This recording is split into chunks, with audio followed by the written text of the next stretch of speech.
Gracias, buenas tardes. Siendo la 1:24, doblemente gracias por su paciencia, así que no es la hora más propicia para escuchar a alguien. Además, esto de hablar sobre uno mismo es medio extraño, ¿no? Estaba tratando de articular algunas ideas entre lo que ha sido mi propia experiencia personal, primero como estudiante, ¿no?, de esta casa de estudios, y luego un poco en los campos en los que me he ido desarrollando, ¿no?, y encontrando un sentido, ¿no? Creo que también se trata de eso, no solamente la profesión, sino la vida, ¿no? Darle un sentido a lo que uno hace, ¿no? Y como creo decía alguien que me antecedía, lo que uno hace, tratar de hacerlo con mucha pasión. Es decir, en la época de estudiante, cuando estudiaba historia, pues era un apasionado también de la investigación, de los archivos, de la participación en los coloquios de estudiantes de historia, de escribir. Tuve la oportunidad también de publicar algunas cosas en historia. Después me he ido desplazando mucho más al terreno de la educación, y también me fui adentrando mucho en lo que es la labor educativa, ¿no?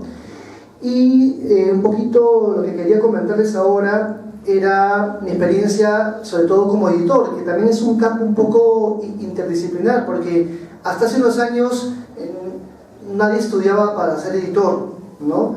De unos años acá, de pronto en Europa, en España, en otros países, de pronto comienzan a aparecer las maestrías para edición, ¿no? Pero en realidad no es que sea un campo para el cual uno ingresa a la universidad, ¿no?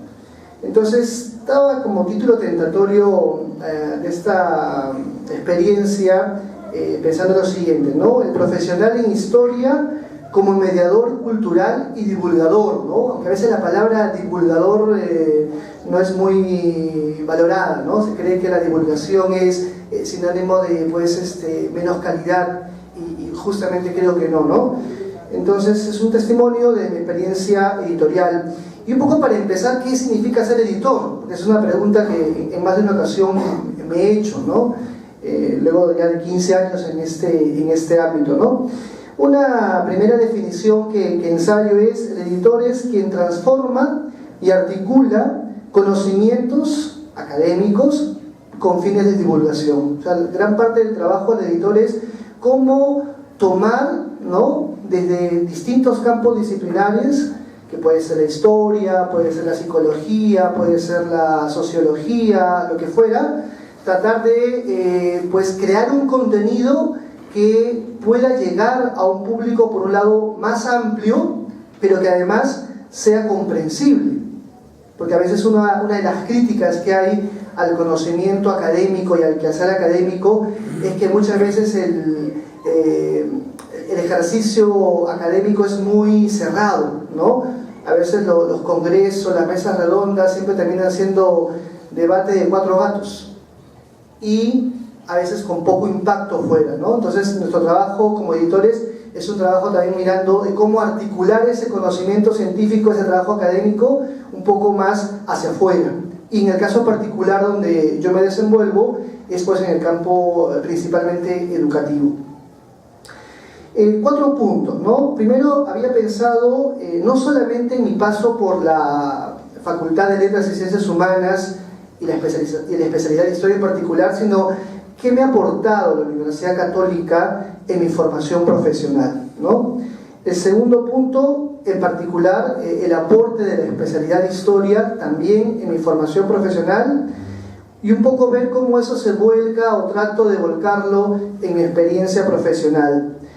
Y un poco un cuarto punto, pensando en lo que Claudia planteaba también, viéndolo pues unas décadas después, qué retos entonces o qué consideraciones hay que tener en cuenta en la formación, ¿no?, académica, no solamente de los historiadores, pero bueno, es la experiencia que más conozco, ¿no?, de cara a lo que hoy se necesita realmente en esos otros mercados profesionales. Es decir, acá se ha hablado mucho de que el historiador tiene que ser versátil, pero también hay que tener en cuenta qué es lo que esos distintos ámbitos laborales requieren, ¿no?, de los profesionales. De mi experiencia en la Universidad Católica quisiera compartir con ustedes 3 aspectos, ¿no? Uno primero es esa riqueza que me dio desde el comienzo la formación interdisciplinar, ¿no? No sé si en esa época había menos burocracia, pero era mucho más fácil estudiar más de una cosa a la vez. Entonces, en ese sentido, pude estudiar educación, pude estudiar historia, pude llevar cursos en geografía, en algún momento estuve pensando en estudiar geografía. Al final me decidí por la historia, pero paralelamente también estudié antropología, y para mí esa fue una fórmula magnífica, aunque era bien curiosa porque mis amigos historiadores me llamaban antropólogo y mis amigos antropólogos me llamaban historiador. Entonces siempre me he sentido como una persona de frontera, ¿no? O sea, ni ser historiador, ni ser antropólogo, y bueno. Pero luego, cuando veo eso en perspectiva, en los distintos ámbitos donde me he desarrollado, creo que esa es una riqueza de mi experiencia personal y de mi paso por esta universidad, ¿no? La posibilidad que tuve de poder al menos nutrirme de más de una mirada académica.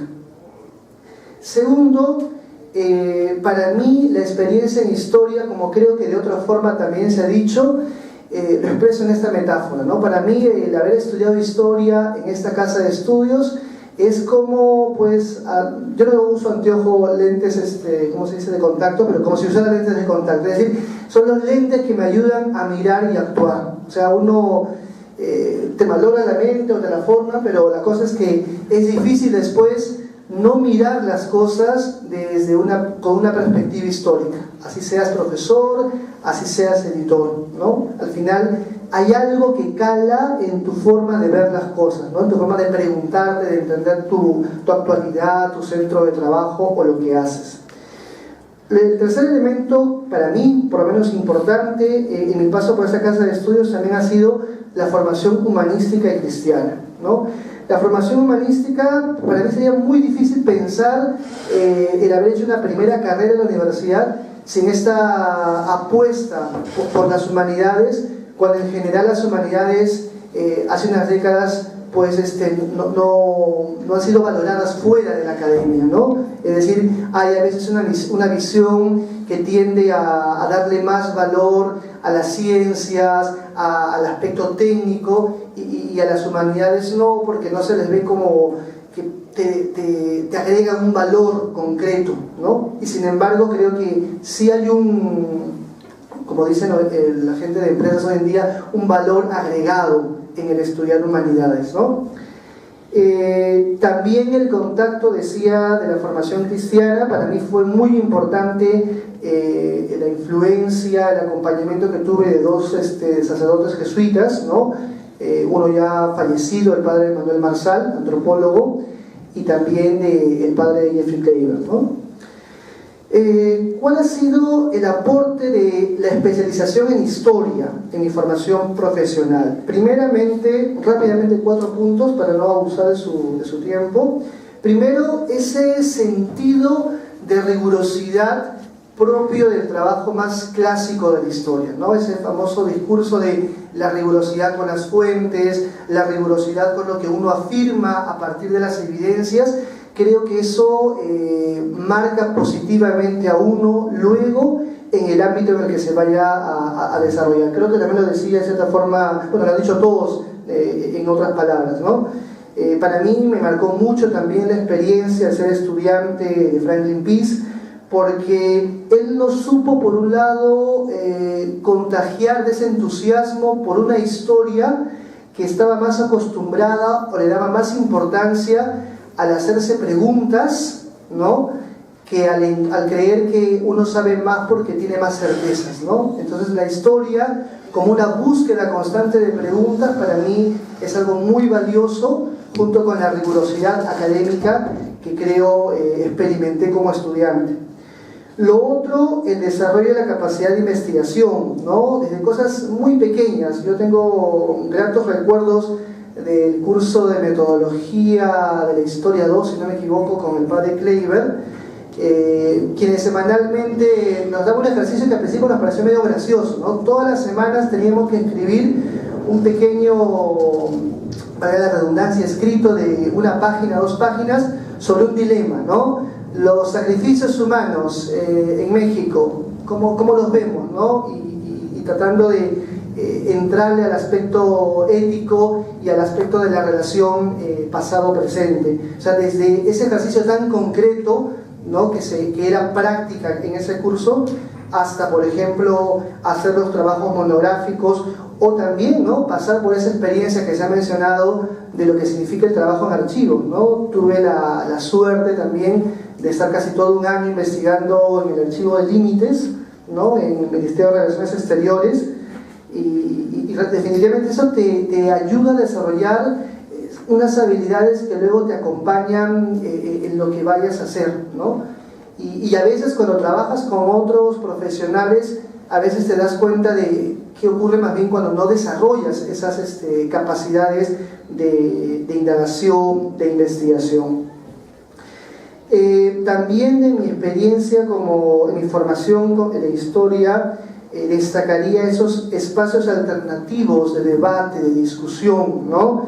Ese pasar de ser moderador, panelista, expositor en los coloquios de historia, es una experiencia muy rica, ¿no? De pronto uno cuando está allí no la ve o no la valora totalmente. El saber discutir, el ver a otros pelearse, nosotros decíamos a veces coloquialmente, algunos parecían que eran unas batallas campales, pero era parte de un estilo de algunas personas de entender el debate académico, ¿no? El también aprender a no llegar a la confrontación personal, sino justamente a la exposición de puntos de vista distintos, ¿no? Aprender a discutir, a discrepar y armonizar, me parecen cosas valiosas de esa experiencia de mi paso por los coloquios de historia, ¿no? En cuanto a mi experiencia profesional, como creo que, bueno, lo mencioné parcialmente, yo me he ido desenvolviendo entre la investigación histórica, la docencia en colegios, en el Colegio Recoleta de los Sagrados Corazones y en el Instituto de Estudios Teológicos Juan 23, donde también llevo mucho tiempo trabajando con religiosos, religiosas. Ese es uno de mis ámbitos que hasta el día de hoy no lo abandono. También los sábados a veces también trabajo como docente acá en la universidad con profesores en ejercicio. Mi otro ámbito profesional ha sido la dirección de proyectos editoriales de ciencias sociales, ¿no? Desde 1998 hasta el año 2007, que de pronto puede ser algo mucho más delimitado, pero como comentaré en un momento, es una experiencia que me permitió, por ejemplo, trabajar con gente de muy diversa procedencia, ¿no? Porque hacer textos escolares de ciencias sociales significa sentar en una misma mesa a un profesor, a una profesora, a un historiador, a un geógrafo, a un psicólogo, a un antropólogo, a un sociólogo, cada uno desde su mirada de las cosas y a veces reclamando o tratando de introducir sus reivindicaciones disciplinares, de por qué no se estudia más las ciencias sociales en la escuela, o de por qué la historia está abandonada en la escuela. O sea, cada uno se queja de eso, pero es interesante congregarlos en espacios de trabajo donde pues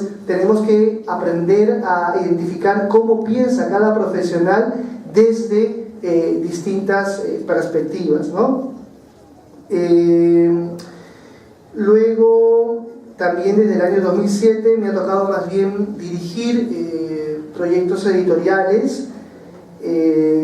Para empezar, una cosa que también me ha servido de mucho es concebir que pues uno puede nunca dejar de aprender, ¿no? Uno nunca debe dejar de seguirse actualizando. Eso es algo que a veces uno lo escucha como estudiante, pero que no le cala mientras no lo vive, ¿no? A veces uno cree que el único momento que hay para estudiar es pues los 5 años o algunos los 7 años que pasan en la universidad y ahí se acabó todo. Pero sin embargo, más allá del trabajo académico y frente a las demandas que hoy en día hay en los mercados laborales que tienden a profesionalizarse más, pues esta idea de la formación permanente es mucho más fuerte, ¿no? Que se traduce no solamente en seguir diplomados, maestrías, sino pues en actualización en muchos otros campos, ¿no? que rebasan ya el campo académico. Otro aspecto importante en mi experiencia personal ha sido también la oportunidad de tener que gestionar personas, ¿no? Sobre todo cuando he ido adquiriendo ya más responsabilidades de dirigir grupos, y ese dirigir personas, ese gestionar personas, quizás allí de pronto vi como mi formación en historia como un poco insuficiente, ¿no? Pues en mi época de estudiante estaba más asentada la idea del historiador como un profesional en solitario, ¿no? Cuando en la realidad, en los distintos ámbitos de trabajo, pues es una necesidad pues estar en constante diálogo, discusión, consensuar con otros, ¿no? Saber que tú no tienes la única verdad y que tienes entonces que ponerte a una disposición de escucha con otras personas y profesionales como tú. O sea, no puedes tampoco asumir que porque tú eres historiador, o tú eres sociólogo, o eres antropólogo, tu perspectiva es la más importante, ¿no? Retos para la formación profesional como historiadores, 3 ideas que quisiera compartirles, ¿no? Teniendo en cuenta que acá hay estudiantes de especialidad, ¿no? Primero diría la relevancia de las competencias sociales o interpersonales en la formación, ¿no? Lo último que estaba diciendo. Es decir, el mundo laboral de hoy supone saber trabajar con otros, dialogar, consensuar, dejar de lado los personalismos, ¿no? Y eso de pronto creo que ahí hay que seguir trabajando. No sé cómo está ahora, pero en mi época eso no estaba muy desarrollado. Y digo ya mi época y me empiezo a sentir viejo. El segundo tema, que eso más bien lo he vivido tanto en los últimos años como estudiante y mucho en mi experiencia profesional, y de pronto ustedes pues acá me pueden dar cátedra, la necesidad de un dominio de las tecnologías para seguir aprendiendo, ¿no? Es decir, esto que llaman las TIC, ¿no? No solamente para enseñar, si quieres dedicarte a la enseñanza, sino también para crear conocimientos con las tecnologías, ¿no?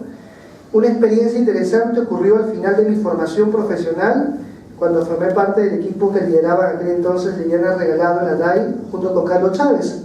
En aquel entonces le dábamos vueltas y vueltas a la idea de cómo emplear programas como un simple Excel, ¿no? Para poder, digamos, analizar de otra manera la información de una fuente clásica de la neohistoria, como eran las visitas, ¿no? Y la visita está pues repleta de información categorial, entonces pues se prestaba para una organización en campos y a ver qué es lo que se podía obtener de ello, ¿no? Creo que eso en historia fue como un intento, no sé si pionero en historia, pues de unir un poco más el quehacer, la formación del historiador con la parte tecnológica, ¿no? Y lo otro, la vigencia de la visión interdisciplinar, ¿no? Que creo que también lo he mencionado hace un momento, que es muy necesaria en todos los ámbitos profesionales hoy, sobre todo si queremos dejar de ser historiadores solo de archivo, como hace un momento se decía. Bueno, gracias.